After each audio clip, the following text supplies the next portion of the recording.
Përshëndetje nderuar teleshikues, jemi në edicionin informativ këtu në News 24, do t'ju njohim tani më gjerësisht me informacionet e fundit. Prokuroria e posaçme ka marrë pandehur 3 persona në lidhje me atentatin e dështuar në gusht vitit 2024 ndaj Aleksandr Prendit dhe familjarëve të tij. Për më shumë detaje, ne do të kemi një komunikim drejt për drejt tani me kolegen Klodiana Lala. Klodi, përshëndetje, për çfarë bëhet fjalë? Po, Klevi, përshëndetje, Prokuroria e posaçme kundër korrupsionit dhe krimit të organizuar ka përfunduar hetimet dhe ka marrë të pandehur 4 persona që lidhen pikërisht me përplasjen me armë të ndodhur në 23 gusht 2024 në fshatin Ranc të bashkisë Vau të Dejës, ku antarë të grupit kriminal Bajri kanë shkuar në këtë fshat me qëllim për të vrarë Aleksandr Prendin. Konkretisht janë marrë të pandehur Izmir Sakicaj, Samuel Troshani dhe Franco Leka, të cilët sipas prokurorisë posaçme janë të dyshuar si antar të grupit kriminal të drejtuar nga Safet Bajri Rustemi. Ndaj tyre rëndojnë akuzat e sigurimit të kushteve dhe mjeteve materiale për të kryer vrasje kryer në bashkëpunim në formën e veçantë atë të grupit të strukturuar kriminal në dëm të shtetasit Aleksandr Prendi, mbajtje pa leje armëve luftarake, grupi strukturuar kriminal si dhe krye veprave penale nga organizata kriminale. Ndërkohë, po ashtu është marrë i pandehur nga Prokuroria e posaçme edhe Aleksandr Prendi, i cili akuzohet nga ana e prokurorisë së posaçme lidhur me akuzën mbajtje pa leje të armëve luftarake, grupi strukturuar kriminal dhe krye veprave penale nga grupi i strukturuar kriminal. Rezulton nga hetimet e prokurorisë posaçme kundër korrupsionit dhe krimit të organizuar se 2 grupimet ishin në përplasje të forta dhe në konflikte për shkak të prishjes së pazareve të drogës. Për këtë arsye, sipas hetimeve rezulton se Izmir Sakicaj, Samuel Troshani dhe Franco Leka, të cilët në video dhe në pamje të ndryshme shfaqen jo vetëm duke qelluar me armë, por edhe në shoqërinë e Safet Bajrit, janë nisur me 3 automjete, 2 Audi dhe 1 automjet Mercedes, të blinduar që ky fundit është në pronësi të Safet Bajrit në drejtim të Rancës, dhe në momentin që ka mbritur në këtë zonë që kontrollohej nga Aleksandr Prendi, ky fundit është kundërpërgjigjur me armë. Nga përplasja që ka patur mes 2 grupimeve, për fat të mirë nuk ka patur të lënduar, por sipas prokurorisë, qëllimi i antarëve të grupit kriminal Bajri, të cilët janë të dyshuar për veprat që citova më lart, ka qenë që të vrisnin Aleksandr Prendin. Ndërkohë duhet theksuar se nga hetimet ka rezultuar dhe janë kthyer jo vetëm rrjetet sociale të personave të dyshuar, por edhe kamera sigurie në lokale të ndryshme dhe këta të fundit, pra Sakicaj, Troshani dhe Franco Leka, të cilët sipas pak veprojnë në kuadër të grupit të strukturuar kriminal dhe në kanë prirje të theksuara kriminale pas janë të përfshirë edhe në vepra të tjera penale kundër jetës dhe shëndetit të qytetarëve, shfaqen jo vetëm duke qelluar me armë, por nga ana tjetër kanë armë të ndryshme të varura në mur. Gjithashtu ka rezultuar se në pamjet filmike të disa lokaleve të ndryshme dhe kryesisht në zonën e Dobraçit, ata shfaqet në praninë e Safet Bajrit. Në lidhje me ditën e ngjarjes dhe konkretisht ngjarja sikur se thash, ka ndodhur në datën 23 gusht 2024 në orën 17, është ndaluar edhe Safet Bajri, i cili ka pretenduar se nuk ka asnjë lidhje me këtë ngjarje dhe se policia ka tentuar për ta dërguar në një servis në zonën e Lezhës, ndërkohë që personat e tjerë pretendojnë se kanë qenë duke kaluar rastësisht, por në momentin që kanë mbritur në Rancë, janë gjendur përpara breshërisë së armëve që janë qelluar në drejtim të tyre nga ana e Aleksandr Prendit. Por të gjitha këto pretendime të tyre janë rrëzuar jo vetëm nga pamjet filmike, por edhe nga mesazhet që janë gjetur në telefonat e personave të dyshuar, aty ku në fakt flitet pikërisht për planin për të vrarë Aleksandr Prendin. 2 personat janë të arrestuar, Sakica dhe Troshani, dhe janë në paraburgimin e Shkodrës, ku janë të dënuar dhe të dyshuar për vepra tjera penale, ndërkohë që Aleksandr Prendi nuk është arrestuar të paktën deri në këtë moment. Rezulton gjithashtu se antarët e grupit kriminal Bajri akuzohen edhe për vepra tjera penale, ndërkohë që Safet Bajri, i cili nuk është marrë i pandehur në lidhje me këtë ngjarje sepse nuk ka rezultuar të ketë lidhje në mënyrë të drejtë për drejtë, të paktën deri më tani, ndodhet në qelitë e paraburgimit pasi akuzohet në bashkëpunim me Asmer Bilalin dhe Behar Bajrin kanë qelluar për vdekje Fatbar Licin, gjagjain e Ibrahim Licit, që konsiderohet edhe si kundërshtari i tyre i përbetuar. Po Klevi? Mirë, Klodi, faleminderit për gjitha informacionet që ndodhet me ne. Faleminderit juve. Një 23 vjeçar përfundoi në prangat e policisë pasi akuzohet se në bashkëpunim me 3 persona të tjerë tentoi të vriste me armë zjarri shtetasin Fabion Kuçi, i njohur në TikTok si Guçi. Në kuadër të operacionit të koduar akuza përfundoi në pranga Florian Brahaj, ndaj të cilit është ngritur akuza e vrasjes me paramendim mbetur në tentativë. Ngjarja e rëndë ndodhi më 15 dhjetor të vitit shkuar në lagjen nr. 9 të qytetit Bregdetar. Brahaj së bashku me 2 të tjerë, me 2 automjete, u ofruan te lokali ku qëndronte Gucci dhe qelluan drejtim me armë zjarri. Gatë shtënat me armë, Gucci mbeti i plagosur lehtë. Në muajin mars të këtij viti, gjykata e Durrësit caktoi masën e sigurisë arrest me burg për Brahën.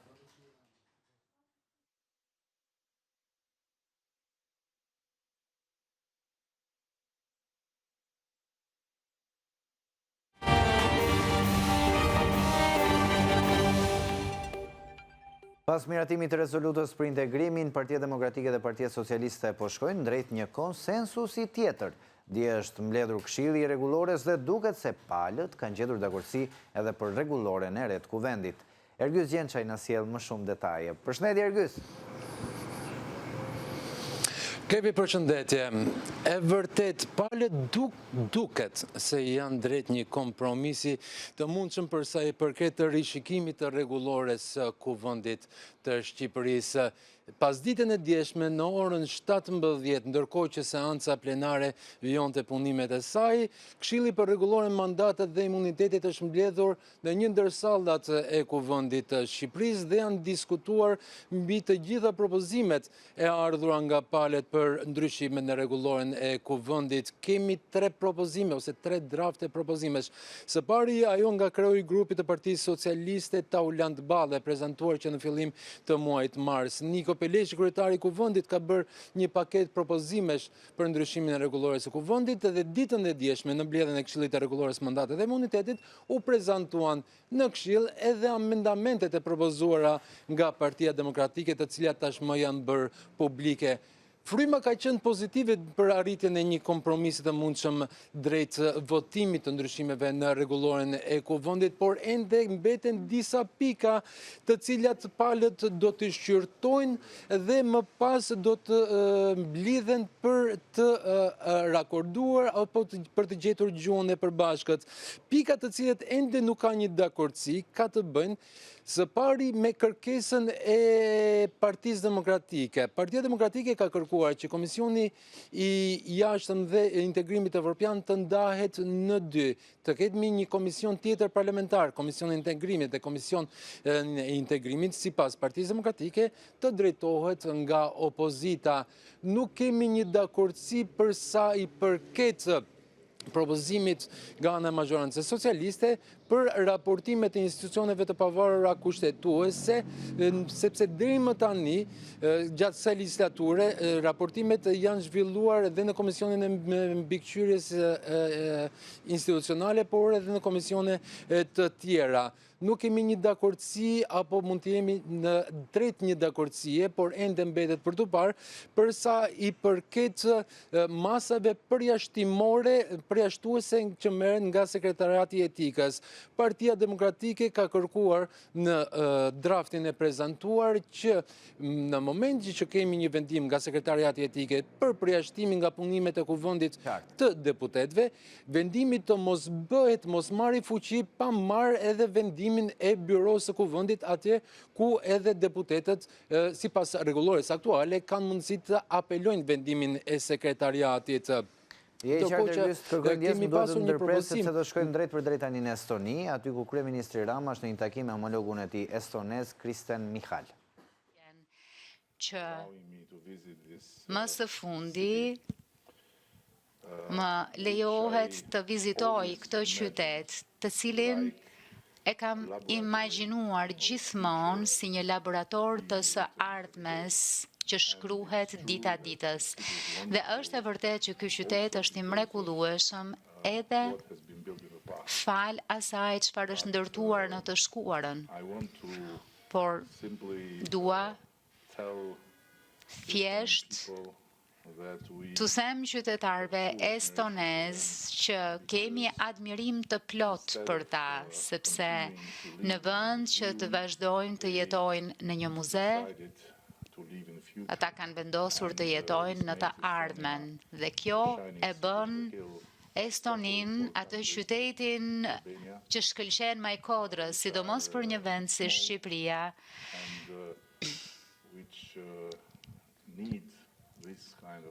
pasi jemi të vegjël dhe kemi nevojë për shembuj të tillë. Dua po kështu t'ju falenderoj për një këpritjen shumë të ngrohtë.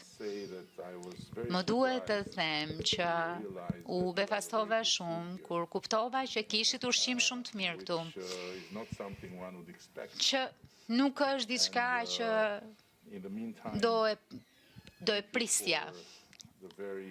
Ndërkohë, faleminderit shumë për bisedën e dobishme dhe që ndatë me mua si ja dolët me sukses si vend për të bërë atë që ju e quani kërcimi I tigrit në ecjen përpara dhe për mënyrën se ju mendoni e veproni për të bërë këtë kërcim të dytë duke ju përgjigjur sfidave të epokës së re të inteligjencës artificiale. Më lini t'ju them, miku im,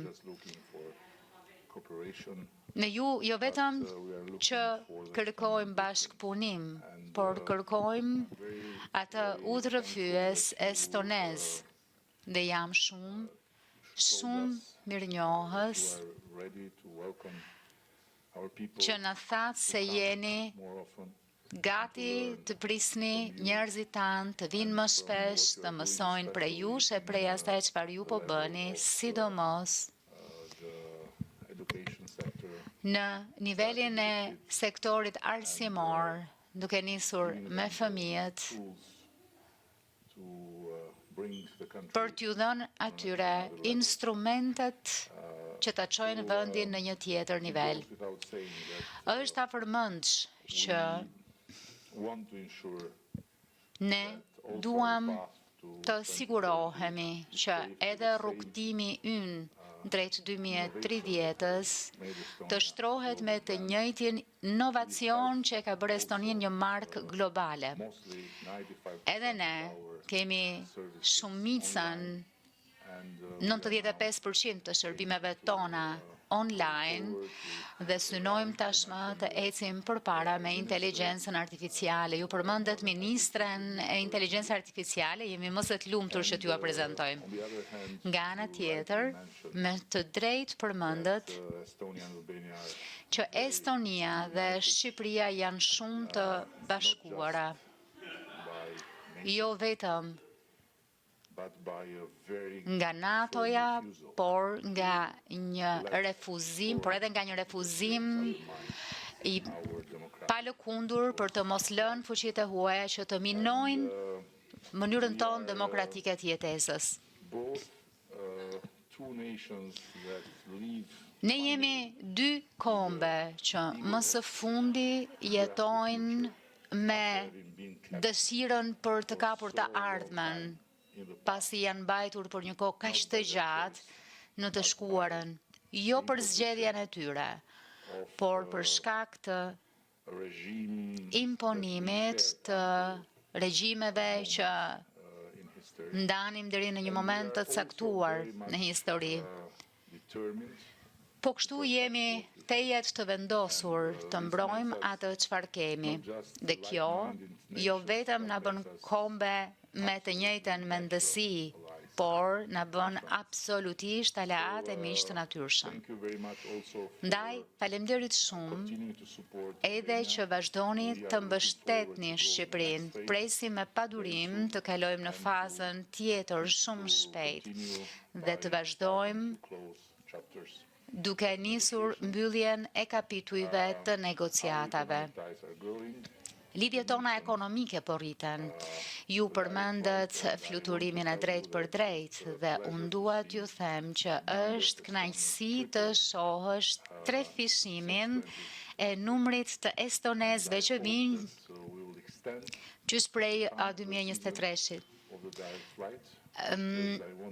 Dhe në fakt shpresoj që do të zgjatet ky sezon I fluturimit drejt për drejt. Dua t'u them estonezëve që ndërkohë që lini vendin e Erstir gjeni diell, kështu që ju ftoj ta lini, të largoni nga vendi edhe në dimër që të vini të gjeni plazhet. E me qëra fjala, nuk kemi simpati për Vladimir Putinin atje, kështu që do të ndiheni krejt si në shtëpi. Së fundi në radhë, por jo prej rëndësisë, duam të shohim novatorët teknologjik estonez që të shohin, të hedhin syt nga teknologjia e informacionit komunikimit dhe teknologjia në Shqipëri. Miku im, faleminderit shumë, dua t'ju garantoj që nuk është thjesht për hir të protokollit, po kjo është ajo çfarë ndjejmë të gjithë. E gjithë ekipi është të jetë i lumtur që gjendet këtu. Presim me padurim që të bëjmë edhe më shumë së bashku, sepse që prej shumë kohe na keni mësuar dhe i tregoni çdo vendi të vogël në mbar botën që të jesh i vogël nuk është kufizim. Ndaj faleminderit për këtë. Faleminderit kryeministra, faleminderit për vëmendjen.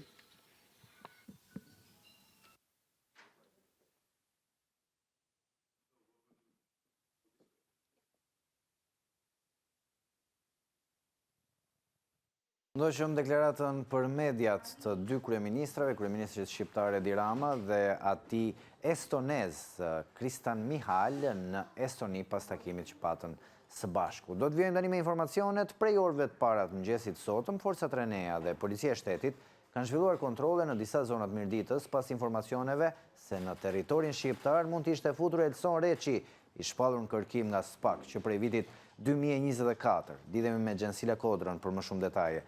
Përshëndetje Gjensila.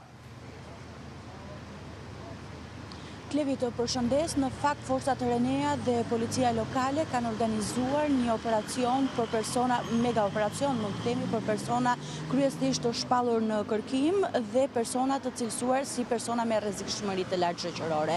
Në fakt, kryesisht këto kontrolle janë fokusuar në qarkun e Lezhës, ku janë kontrolluar 10 ambiente banesa, por edhe biznese ku mendohej apo ambiente të pabanuara ku mendohej se këta persona, një listë prej disa emra në fakt që janë të shpallur në kërkim ndërkombëtar tashmë për vepra të ndryshme penale, kryesisht ato për vrasje, por edhe tentativa vrasje, në fakt janë organizuar nga forcat Renea dhe policia e shtetit. E konkretisht, po ashtu kontrole janë kryer edhe në zonën e Mirditës, por nga të dhënat që kemi mundur të sigurojmë, këto kontrole kanë rezultuar pa sukses, mund të themi, për forcat e rendit, duke qenë se nuk është mundur të arrestohet në një nga personat e shpallur në kërkim ndërkombëtar, apo objekt kontrolli nga forcat Renea dhe policia e shtetit. Një prej këtyre kontrolleve, ashtu siç ju e përmendët, është në zonën e Mirditës dhe konkretisht tek i shpallurin në kërkim ndërkombëtar nga me një vendim dhe mas sigurie nga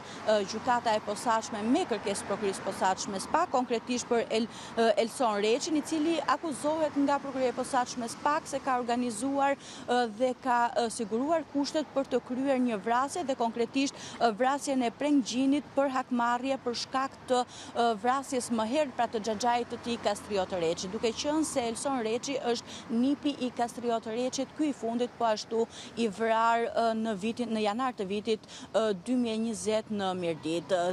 Të paktën nga informacionet që kemi mundur të sigurojmë, policia kishte dyshime dhe kishte siguruar informacione se Elson Reçi mund të ishte futur në territorin shqiptar dhe për këtë arsye ishte një nga objektivat e kërkimit. E konkretisht, në fakt, ai është shpallur në kërkim nga SPAK, pra me një vendim mas siguria arrest në burg nga GKKO që prej 15 maj të vitit 2024 me akuzën e sigurimit të kushteve për të kryer vrasje dhe kishte siguruar në ngjarjen për të cilën akuzohet nga SPAK se kishte siguruar për armët e zjarrit, por njëkohësisht edhe automjetin e përdorur nga personat që kishte rekrutuar pra për të kryer atentatin ndaj Prenggjinit. Në fakt, nga informacionet që policia kishte siguruar se Elson Reçi ishte futur në territorin shqiptar, nga kontrolli që është ushtruar në banesën e tij në zonën e Mirditës, nuk është gjetur dhe nuk është arrestuar nga forcat e rendit, por nga verifikimet më pas rezultoi se bëhej fjalë për vëllain e tij që ishte futur në territorin shqiptar. Kryesisht këto kontrolle të forcave RENEA dhe policisë shtetit kanë nisur që prej orëve të mbrëmjes së dieshme, kryesisht në zonën e Lezhës dhe të Mirditës, po ashtu edhe për persona të tjerë të shpallur në kërkim, mes të cilëve janë dhe autorët, aty ku në fakt janë kryer kontrolle edhe për arrestimin e autorëve të shpallur në kërkim si të dyshuar në apo autor të dyshuar në vrasjes së çiftit Gentian Mujecit. Ngjarje kjo e ndodhur vetëm pak javë më parë pra në zonën në Balldren të Lezhës. Njëkohësisht operacionet, të paktën sipas të dhënave që kemi mundur të sigurojmë, operacionet për të shpallurit në kërkim ndërkombëtar do të vijojnë, do të shtrihen edhe në qarqe të ndryshme të vendit, ndërkohë që deri në orët e para të mëngjesit këto kontrolle janë fokusuar kryesisht në zonën e Lezhës dhe të Mirditës. Mirë Gjensila, faleminderit për gjitha informacionet që ndarme. Faleminderit ju. Ne do të shkëputemi tani për një hapësirë publicitare, rikthehemi sërish pas pak me informacionet të reja.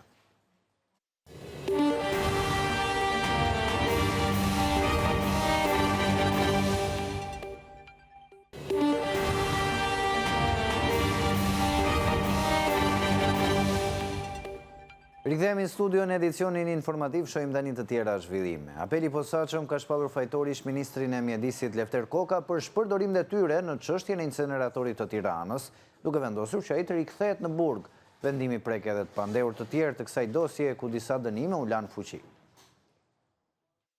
Ish-ministri i mjedisit Lefter Koka, i pandehur i kryesor për aferën e inceneratorit të Tiranës, pritet të rikthehej sërish në qelitë e burgut pas vendimit të gjykatës së apelit të posaçëm që e cilësoi fajtor për shpërdorim detyre dhe dënoi me 2 vite burgim. Por ndryshe nga gjykata e posaçme, shkalla e dytë vendosi të prish një pikë të vendimit që lidhej me shuarjen e masës së sigurisë, çka automatikisht e rikthehen ish-zyrtarin e lartë në burg. Verdikti u firmos nga trupa gjykuese e kryesuar nga Iliriana Oldashi dhe anëtar Nertina Kosova e Daniela Shirka. Sipas llogaritjeve, Kokës i kanë mbetur pa shlyer edhe 6 muaj burgim. Jetmir Llapaj u dënua nga apeli posaçëm me 8 muaj burg për shpërdorim detyre dhe 5 vite heqje të drejtës për të ushtruar funksione publike. Për të pandehurit Erion Murataj, Namik Simixhiu, Bledar Karoli, Taulan Tusha, Valbona Ballgjini nuk pati asnjë surprizë, pasi mbeti në fuqi dënimi përfundimtar me nga 2 vite burgim secili, por ata i kanë larë sapet me drejtësinë. E njëjta situatë me Sidita Koplikun, e cila është dënuar me 80 orë punë në interes publik.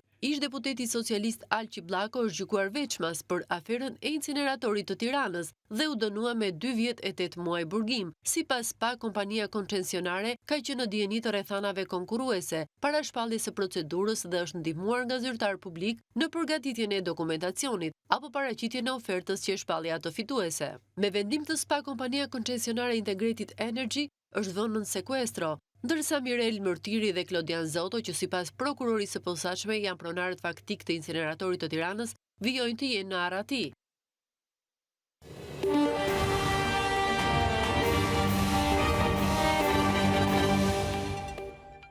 Ndrojmë temën e informacioneve tona. Bordi i Transparencës ka miratuar çmimet e reja të karburanteve në vend. Krahasuar me 2 ditë më parë, çmimi i naftës me pakicë do të jetë 198 lekë për litër, duke pësuar një rënje të lehtë prej 3 lekësh.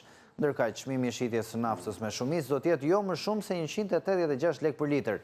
Edhe çmimi i benzinës ka pësuar rënje të lehtë prej 2 lekësh. Kështu benzina do të shitet me 185 lekë për litër, ndërsa me shumicë jo më shumë se 173 lekë për litër. Çmimet e caktuara nga bordi hynë në fuqi këtë të premte në orën 13 dhe do të jenë të vlefshme deri në mbledhjen e ardhshme të bordit, ku do të pasqyrohen ndryshimet e çmimeve të shitjes.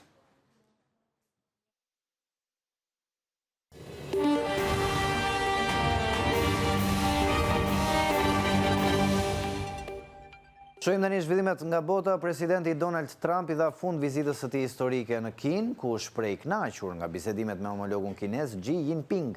Në lidhje me Iranin, Trump tha se durimi i tij me Teheranin do mbarojë dhe se ai kishte rënë dakord me presidentin kinez se Republikës Islamike nuk mund i lejohet të ketë një armë bërthamore. Presidenti i Shteteve të Bashkuara Donald Trump i dha fund vizitës së tij 2 ditore në Kinë, duke e konsideruar takimin me homologun kinez Xi Jinping si shumë të suksesshëm. Në mbyllje të vizitës së tij, presidenti amerikan u fokusua te lufta në Iran, duke theksuar se durimi i tij me Teheranin po mbaron dhe se ai kishte rënë dakord në bisedimet me presidentin kinez se Republika Islamike nuk mund të lejohet të ketë një armë bërthamore dhe duhet të rihap ngushticën e Hormuzit dhe kemi zgjidhur shumë probleme të ndryshme që njerëzit e tjerë nuk do të kishin qenë në gjendje të zgjidhnin, tha Trump të premten, pasi u takua me Xi Jinping në Pekin në ditën e dytë të bisedimeve që përfshinin luftën e Iranit, Tajvanin, tregtinë dhe çështje të tjera. Nuk do të jem shumë më i duruar, ata duhet të bëjnë një marrëveshje, deklaroi Trump gjatë vizitës në Pekin. Pas bisedimeve mes Trump dhe Xi të njëjtën, Shtëpia Bardhë tha se udhëheqësit kishin rënë dakord që ngushtica duhet të jetë e hapur dhe se Xi Jinping e bëri të qartë kundërshtimin e Pekinit ndaj militarizimit të rrugës ujore dhe çdo përpjekje për të ngarkuar një tarif për përdorimin e saj, siç ka kërcënuar Teherani. Trump tha se Xi Jinping premtoi gjithashtu të mos i dërgojë pajisje ushtarake Iranit. Ai tha se nuk do të jap pajisje ushtarake. Kjo është një deklaratë e madhe, tha Trump në Hannity të Fox News.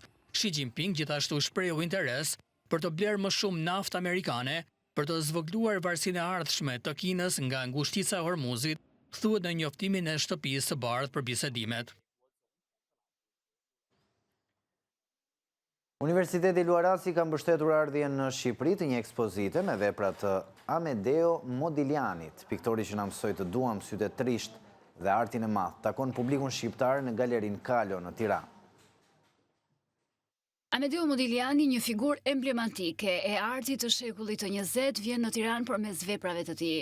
Në Galerinë Kalo, një ekspozite mbështetur nga Universiteti Luarasi u çel në një mbrëmje të rezervuar për një publik të zgjedhur nga bota e diplomacisë, personaliteteve të botës ekonomike dhe protagonistë të skenës kulturore. Modigliani është i njohur për figurën e njerëzore, për gruan me qafën e gjatë, kryesisht për human body, edhe për nudot dhe për sytë që janë në formë grope, si pajet, si kështu si duket, edhe ka një farë trishtimi. Është një artist ndër 7 më të mëdhenj të botës, veprat e cilit dihet që kanë vlera të jashtëzakonshme. Ishte një bashkëpunim me Fondacionin Modigliani nga Italia, të cilët erdhën këtu dhe pan galerinë, i pëlqeu si ide. Ndërsa veprat e Modiglianit e shënjojnë shekullin e kaluar, ardhja e tij në Shqipëri jep tjetër peshë skenës së artit. Në çelje, skena lokale e ekonomisë dhe artit takoi kujdestarët e arkivave të Modiglianit, ndërsa publiku ndërton ura me kulturën e vendit fqin. Ndërhyrja e profesor Gazmend Lekës analizoi trashëgimin e Modiglianit në artin shqiptar. Në Shqipëri censura ishte shumë e egër, ishte shumë e thellë, kështu që neve Modigliani filluam ta njihnim nëpërmjet librave që qarkullonin për duar. Modigliani për neve mbeti një sekret shumë i bukur i rinisë tonë. Shumë nga neve në fillim nuk e njihnin Modiglianin, por e njihnim ai piktori i qafave të gjata. I kishin vënë një noftë që ishte shumë naive, por ishte shumë kuptim plot. Modigliani lindi, në një farë mënyrë më pëlqen që ta krahasoj si Krishti, i cili lindi midis 3 dhuratave që i bën magët. Ishte po e njëjta fuqi, e njëjta figurë me 3 valenca.